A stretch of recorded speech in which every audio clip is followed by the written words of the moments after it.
Hello, my name is Natalie. I'm an astrologer, and welcome to my YouTube channel. And today I'll be talking about the Gemini New Moon that's happening on May 26th. So, before we get into the Gemini New Moon, I really want to do a debrief on the Scorpio Full Moon that just occurred on May 12th. So, by the time the Gemini New Moon happens, um, it would have been 2 weeks from the intense and deep and emotional energy of the Scorpio full moon. And I know that for me, that Scorpio full moon was very intense. And it was really asking us to be authentic and to really release an old narrative and to take accountability for that narrative. So I believe that what was happening was Scorpio full moon was showing us a pattern and a narrative that has been keeping us in a loop that doesn't serve us anymore. So it may have been very uncomfortable. And if you are someone that has Scorpio placements already, you may be more attuned to the emotional depth of Scorpio. Or if you have Scorpio in any major placements in your chart, the Scorpio full moon could really have been a catalyst to reflection and release of an old narrative. And so Scorpio is all about authenticity, and it's all about revealing, beliefs and patterns and thoughts and actions that we do that keep us from being authentic. So, like I said, the theme of believing and playing into a narrative, we must take accountability for our creation and our implementation of that narrative. And it is a little bit of a hard look in the mirror when it's a narrative that doesn't serve us anymore. Oop. And it's something that we need to be aware of, um, take responsibility for, and release so we can move forward. And if I keep looking over to my right, it's because I have the chart of the new moon popped up. So, and going back to the Scorpio full moon, it was all about making you uncomfortable to see what it is that's not working and to really be done with it. And I was having the Scorpio full moon in my 10th house. So it was really an outdated, like, facade. And I had to take accountability for believing and playing into truly a facade that I felt like I needed to create, even though when I deep down knew it wasn't in alignment for myself. So that can always be tough to look at. And the tough feelings that come up, especially during the Scorpio full moon, it's supposed to show us that we don't want to deal with that anymore, or how far are we going to push, how long are we going to say that we're going to hang in there just to keep alive a narrative that doesn't make us feel good. So I really believe that this energy, the heaviness of the Scorpio full moon and the deep intensity is, and the rebirth from the Scorpio full moon is diffusing and allowing us to take initiation with this Gemini new moon. So, this Gemini new moon is pretty exciting because Gemini, in its wholeness, is lighthearted, and it's chatty, and it's social, it's intellectual, it's very communicative.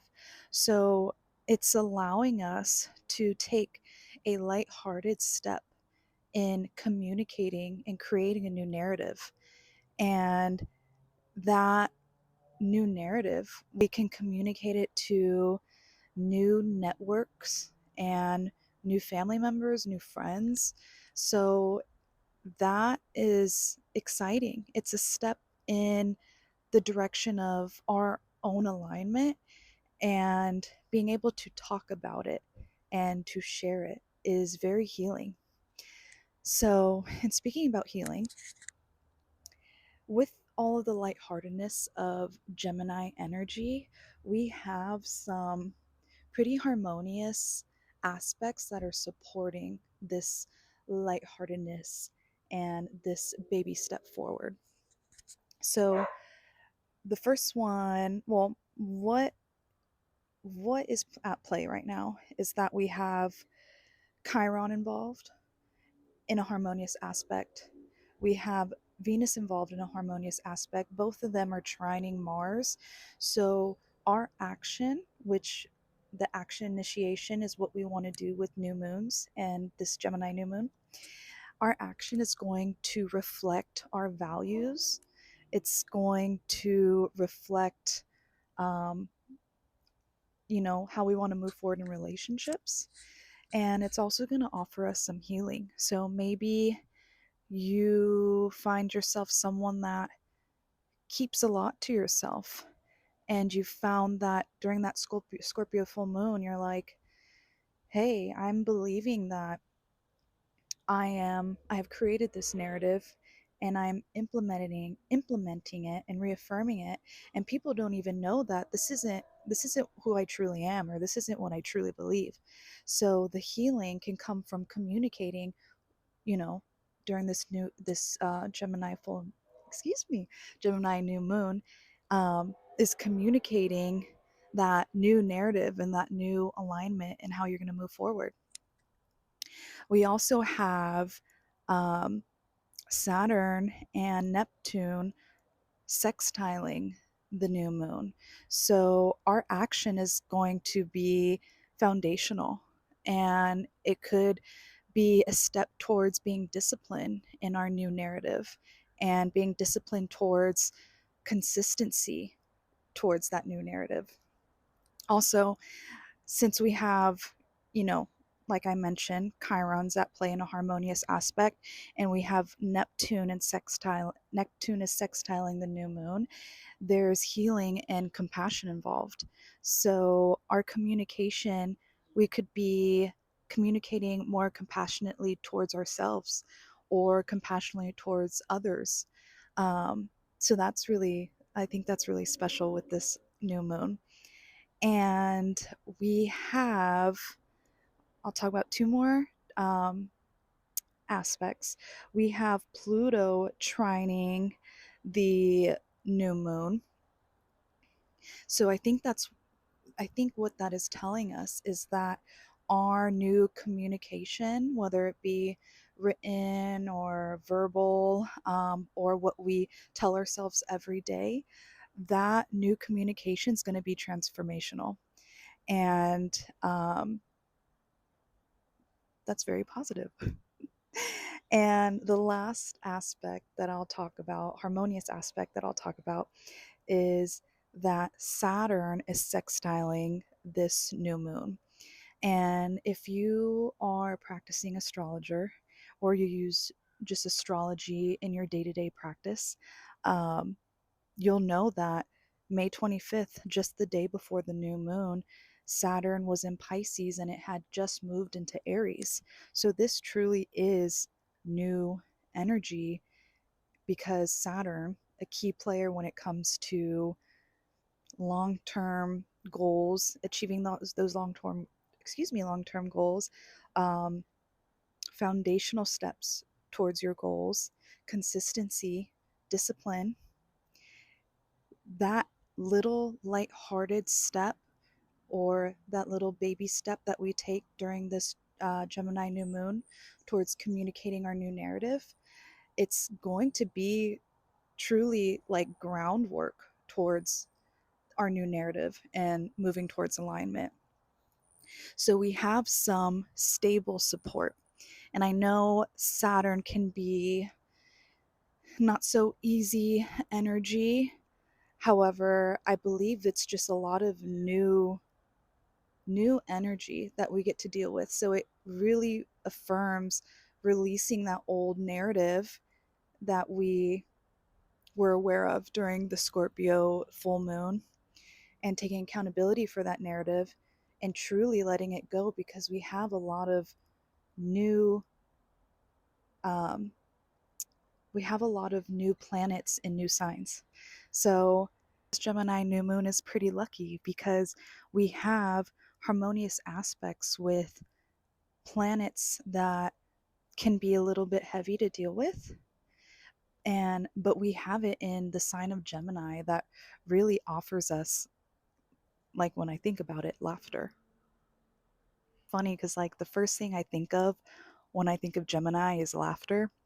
So we can take this baby step, this new step forward, and kind of laugh off the heaviness of the old, outdated patterns that we're choosing to leave behind. And that's always a good thing. It's always a good thing to kind of look at ourselves in a serious way when we need to. And according to this Gemini new moon, to look at ourselves and laugh at ourselves and to be easy with ourselves and give ourselves grace when we need to. So, yeah, I'm actually really excited for this Gemini new moon. I'm going to move my camera real quick because the sun is getting crazy. So, I'm pretty excited for this Gemini new moon. It's happening in my fifth house. So, um, I'm hoping to, communicate my passions and communicate, my hobbies and the things that bring me joy. And romance could even be on, you know, coming into play for me as well. And it all is lighthearted. And we can thank Gemini for that. Thank you for listening. Thank you for watching. Um, it is always exciting and really fun for me to break down astrological transits. And I want to leave you all with piece of one piece of mindfulness. And that is that whenever we have any transits happening, but specifically with lunar transits, because we have a full moon and new moon every month, and it's um, really, really a good way to step into astrology and to analyze transits and to use it in our daily practice. I'd like to offer this mindfulness of, if it ever feels that when there's a full moon or a new moon occurring, if it ever feels that you have heavy emotions coming up, or you feel the need to rush and journal to release old patterns, or you feel the need to initiate something, and there may be anxiety behind doing these things in order to prepare for a full or new moon, um, my mindfulness, which I always tell myself, is astrology is here to just make us aware.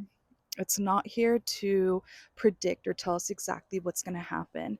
It's just to make us aware of the energy that's affecting us. And it's to make us aware of how it specifically affects us based on our birth chart. But the best advice you could have is just to be. You don't have to do anything. You don't have to say anything. You don't have to be anything other than you, and um, and let these transits happen. So, yeah, astrology really is for awareness and connection to self. And feeling like we have to do anything extra is um, not entirely necessary all the time. Sometimes we do want to journal. Sometimes we do want to make some moon water. Sometimes we do want to bring our crystals out or be really intentional with our affirmations. However, it's really okay just to be and just to sit and let the transit happen. And I always find that when I do feel a little bit of anxiety or franticness to prepare for a lunar transit, I always let it happen and take a couple days to let the energy reside. And then maybe I'll look at the chart, or maybe I'll, you know, listen up on other astrology videos. So it's okay just to be and let the astrology happen. Thank you again for all watching. I'm so excited to see you all next time, and take care.